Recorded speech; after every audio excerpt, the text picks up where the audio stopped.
India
सरकार ले मणिपुर सरकार तेन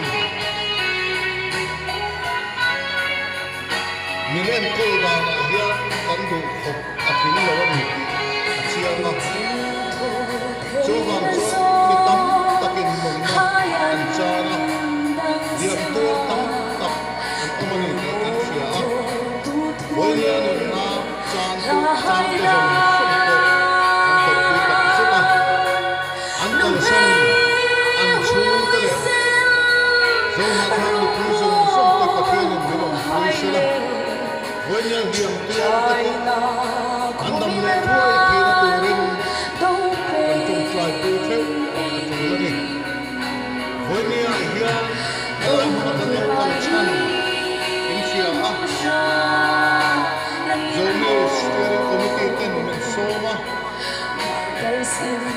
Min so man mo yan lo ka ni kan tu kai wa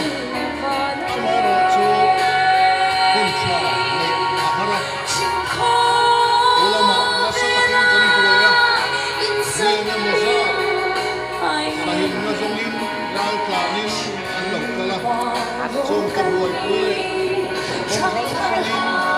งกันมันเด่นเด่นเลยอ่ะเซ็นทรัลเวย์เลยอ่ะเฮียลูกกันกันตุ่มเลยอ่ะอะไรตัวอามาลสุกันมัน